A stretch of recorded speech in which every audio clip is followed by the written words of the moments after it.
Good morning. You know, fires are one of the unfortunate stories we hear about all too frequently in the news.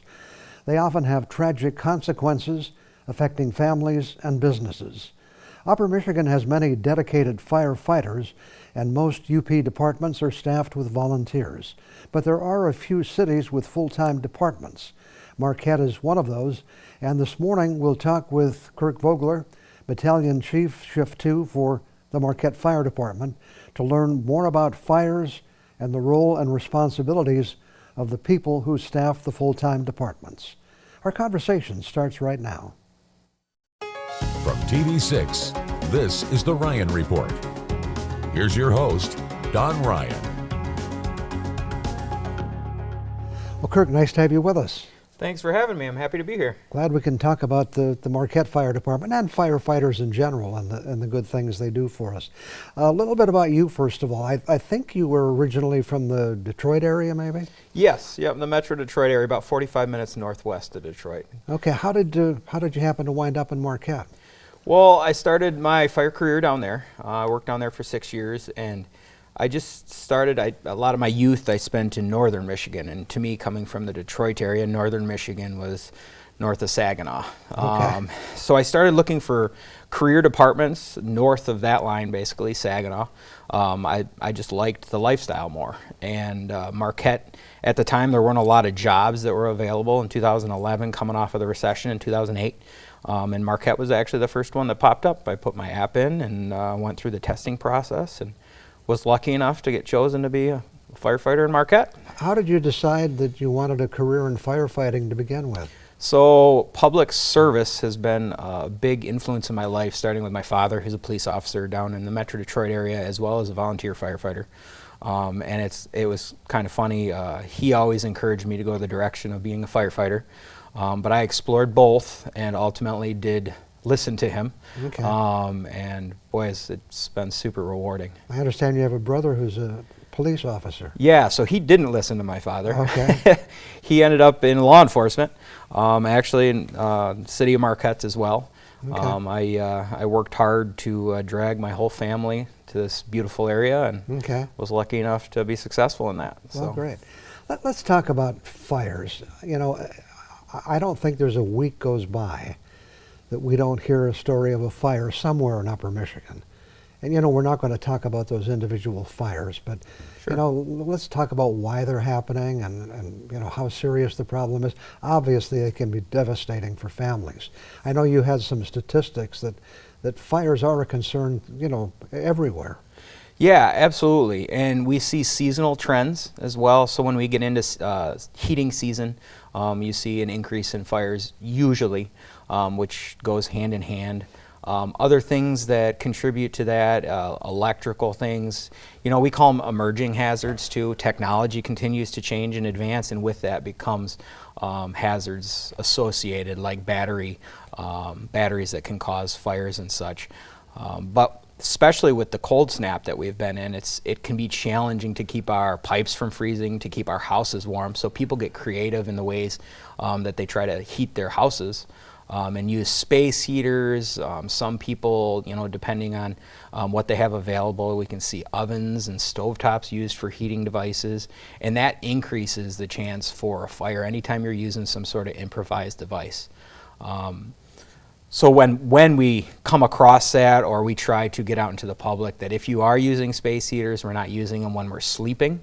We're making sure that those space heaters are safe to be used indoors, because we have other issues that go along with anytime we're using combustion heating devices, so something that burns a fuel. You can get toxic gas, carbon monoxide that can build up, and that's a tasteless, odorless Right. gas that ultimately, if you don't have a detector, you're not going to know is there, and it can kill you. So we encourage, you know, a lot. So there's lots of resources online.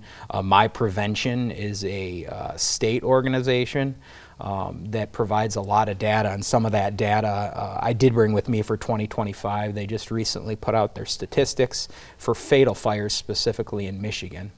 And in Michigan, there was 90 fires that unfortunately took 106 lives. That's Yeah.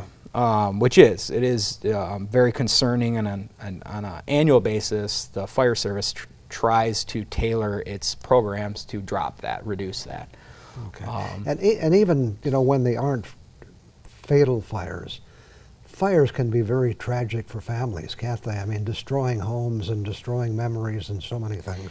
Yeah, you want to talk about, you know, one of the worst days in somebody's life. Absolutely. You know, a lot of things, I mean, fortunately with technology, you know, a lot of stuff is digital now, but that can be lost as well. You know, back, I still have family photo albums, you know, that those aren't replaceable, and a lot of that stuff people don't realize, but fire does a lot of damage and can ruin a lot of that stuff. And the other thing, I think, based on what you just said a moment ago, many of these, and you know, we're not talking about any specific fire here, but many of these fires could have been prevented if people had acted differently. Yeah, if we use good habits, good house, you know, habits where we're keeping tidy areas, keep things away from our furnaces, just general habits, and just being aware that if we are doing some sort of improvised heating devices, we got to make sure there's space between objects at least 3 feet, or you know, there was the power outage we had as well, and a lot of generators and stuff. We got to make sure those are in safe areas outside of the residence so that we're not getting that gas, or we're not accidentally catching the siding of our house on fire. And if you ever have a question and just want to bounce it off of somebody, you know, if we're not out in an emergency and we're not on the training ground, we're in the station 24 hours a day, and you always can call and ask.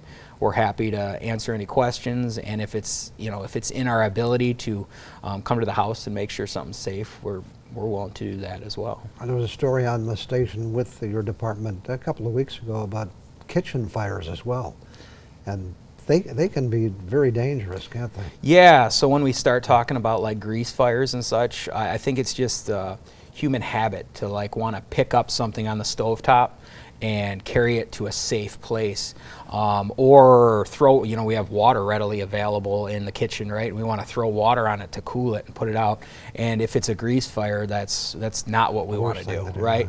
And same thing with oven fires. You know, we want to open the door and apply some sort of extinguishing agent, when in reality, if we just keep that door closed, there's no oxygen, and that fire will eventually burn itself out. Got some more questions for you, but we have to take a break.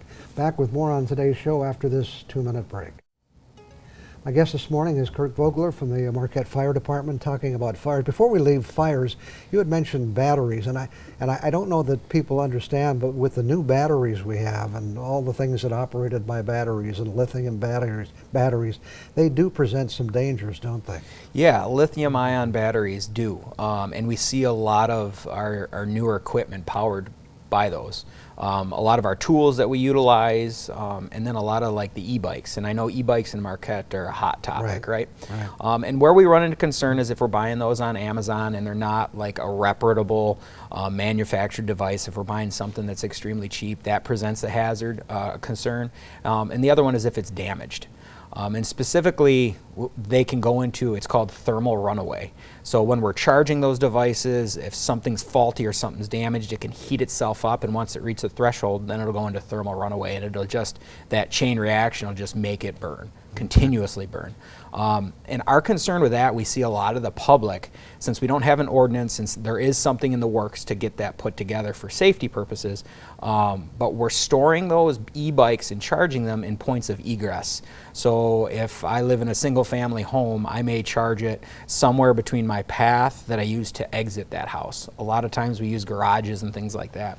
And if that device does fail and starts to burn, if I use that as a point of egress, that's a danger or detriment to me. So some safe habits there is making sure that when you are charging it, you're awake and alert and attentive to it. We're not doing it overnight when we're sleeping. And we keep them out of those points of egress. So charge it somewhere that if it does accidentally catch on fire, it's not going to hinder yourself getting out of the residence. Okay, let's talk about the Marquette Fire Department. It's one of the few, excuse me, full-time fire departments in the UP. And, you know, some people might wonder, well, what are you doing, sitting around waiting for a fire? And I know there's a lot more to it than that, but tell us about some of the responsibilities of the Marquette Fire Department. Yeah, so there is some misconception in the community still, and just in general, fires. You know, the public says, well, we don't get that many fires in Marquette, but a lot of our efforts go into different places, 3 different places. So we have our emergency response and operations, and that would be responding to fires. But that's also, we also do all the medicals inside of Marquette.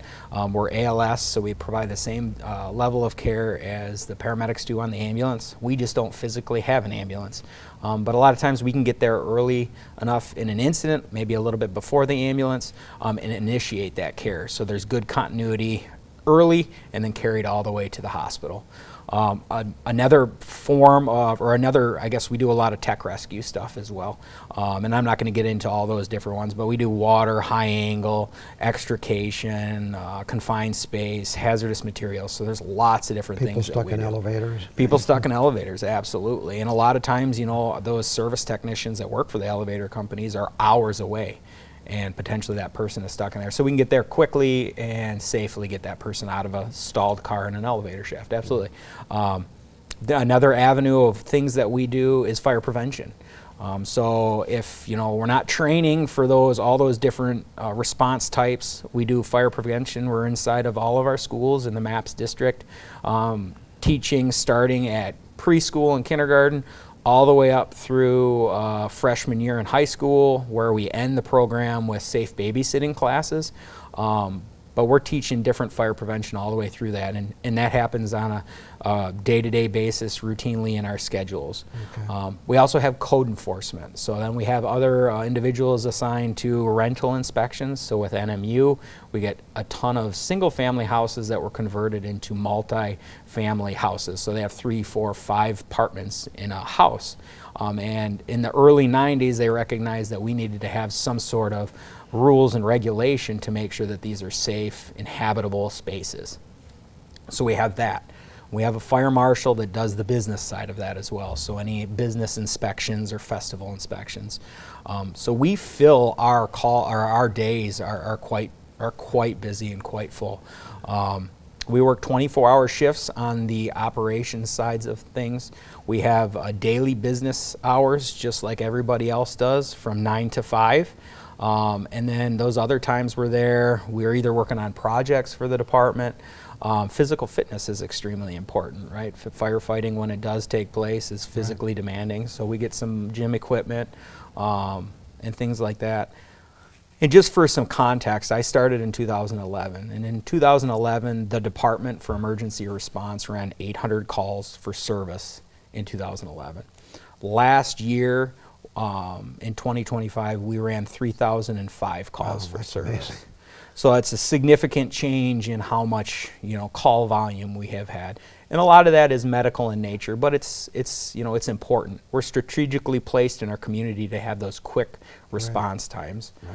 And with that, you know, it applies to medical emergencies. We have to take another break. All right. We'll be back with more on today's show after a break for these important messages. Again, we're talking to Kirk Vogler about the Marquette Fire Department and how the department is kept busy every day. You know, I don't want to leave the fact that you do, you know, these emergency calls, and anytime there's a life-threatening situation, be it medical or whatever, the Marquette Fire Department is there. Isn't that correct? That is correct, yes. And in some capacity, we are there.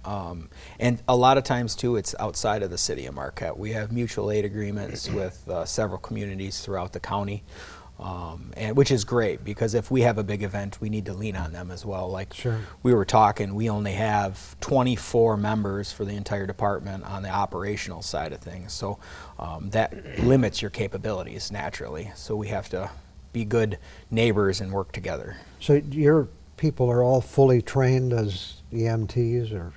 Yes, so every member in the department is at the minimum a firefighter 1 and 2 and an EMT basic. And then the department will put individuals through paramedic. So most of our department is trained to the paramedic level. Okay. The ALS. Like right now, currently, we have 4 members that were just hired within the past couple of years in paramedic school. I can tell you your department has been at my home I suffered an accident one day, and they were there. So it was great to have them. Good. Yeah, we always put our best foot forward and try to help the community in any way, and it looks like you're doing well. So Well, survived. The you know, what's it like to be a fireman today? You know, you mentioned they work 24 hours a day, 7 days a week. It's got to be a challenge. It is. It offers challenge, a lot of different challenges, but boy, is it a lot of fun. I go to work every single day and hang out with a group of individuals that you become family with. You're a team. And then throughout the day, there are different challenges. You know, we see a lot of things that majority of the public doesn't see, first responders in general. And that makes you closer to those individuals because you have that shared experience, right? And so that's great. And yeah, so for example, we do work 24 hours. And back when we ran 800 calls a year, there was a little bit more downtime. So I think probably one of the bigger struggles that we have now is sleep deprivation. You get to the point where you know, you hit that 24-hour mark and you haven't had much downtime to rest. But we do have 2 days off, so we work 24 hours and then we have 48 hours off, and then we return back to shift. And it renders its challenges, but can be managed. Do you still cook food at the firehouse? We do, yeah. So there's 2 stations in Marquette, and each of them are staffed with 4 firefighters 365 days a year. And during the week, a lot of times the 4 at each hall will coordinate and cook meals together. And then on the weekends, we bring both fire halls together at one and do a big group meal together with all 8 individuals. Do you still have fire poles that you slide down? So at Station 2 up on Front Street, North Front, there is still an active in-service fire pole, absolutely. That station was built in 1913. I encourage anybody to stop by for a tour. There's pictures on the wall of horse-drawn steam engines being pulled out of there. There's a lot of cool stories coming out of that firehouse, yes. Before we run out of time, we do want to emphasize that smoke alarms, fire alarms are critically important, aren't they? Yeah, so as I was referencing this material before I came on the show today, I noticed that one of the data points was in the 90 fires, there was only 29 working smoke detectors. Wow. Or 29% had working smoke detectors. I'm sorry, I was a little misspoke there. But smoke detectors will double your chance of surviving a fire event. The state of Michigan notices that this is an issue, and they have given out grants to fire departments to provide citizens with smoke detectors free of charge. Last year, there was 46,000 installed in the state of Michigan through fire departments through the state. And that it's super important to make sure that we're checking them once a month, that they work. We're changing batteries in them if they require that. The new ones the state gives out are a 10-year battery. You don't change batteries in them, but if yours takes batteries, that we're changing those when we change our clocks. So every 6 months, roughly every 6 months, right, we're doing that, because that's going to make a big difference on getting everybody out safely if you do have a fire. I think I have at least half a dozen in my house. So good. I really believe good. it. We like that. We're out of time. Thanks very much for coming in this morning. Appreciate it. Well, thanks for having me. I really appreciate this conversation. Okay. I'll have more thoughts for you in just a couple of minutes. I'm getting ready to celebrate another birthday. It's just about a week away. Actually, it's on February 9th. You know, I arrived on a Thursday at 1:30 in the morning. According to the words of that classic poem that assigns traits to children born on each day of the week, Thursday's child has far to go. Well, I think it's fair to say that I've been going for a long time. You know, I was curious to know if any interesting events in history happened on February 9th, apart from my coming into the world. And it turns out they did. On February 9th, 1825, the U.S. House of Representatives elected John Quincy Adams as the 6th President of the United States.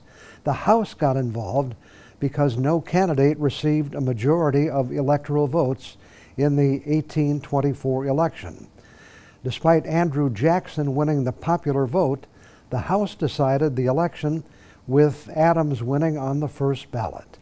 You can be assured social media would be alive with comments after that happened. But there was no social media in 1825. No social media, no computers, no cell phones, not much communication. John Quincy Adams was probably happy about that. On February 9, 1870, the U.S. Weather Bureau was established. We now call it the National Weather Service. And I would bet there's a good chance their forecast for Upper Michigan on that first day was cold with snow. In 1943, the World War II Battle of Guadalcanal ended in an Allied victory. For 6 months, U.S. forces fought to hold the island. In the end, they prevailed, and the Allies took the first vital step in driving the Japanese back in the Pacific theater. On February 9, 1950, the first star was placed on the Hollywood Walk of Fame. The star honored actress Joanne Woodward. And on February 9, 1964, the Beatles made their first live U.S. television appearance on The Ed Sullivan Show. The music world was never quite the same after that. Perhaps the best-known person born on this date was William Henry Harrison. Born on February 9, 1773, Harrison has the dubious distinction of being the first U.S. president to die in office. Harrison died on April 4, 1841, just 31 days into his term, which also makes him the shortest-serving president of all time. Well, that's my story for today on birth dates, and I'm looking forward to celebrating another birthday when February 9th rolls around. And I'll be back in a minute. Well, our time is up for this week. The Today Show is just a moment away. Keep in mind you can also see our report on the internet at uppermichigansource.com and streaming on TV6 Plus on Roku, Amazon Fire, and Apple TV. Thanks to Kirk Vogler for joining us this week to give us some insights into the work of the Marquette Fire Department. And before we go, I want to mention that our report will not be on for the next 3 weeks because of NBC's Olympic coverage. And beyond that, I also want you to know that I've decided the time has come to step away as the host of the Ryan Report. I'll have more to say about that on our final show, which will be on March 1st. In fact, we'll have so much to share that our final show will be 60 minutes in length and will start at 7 on Sunday morning, March 1st. I hope you'll join us then.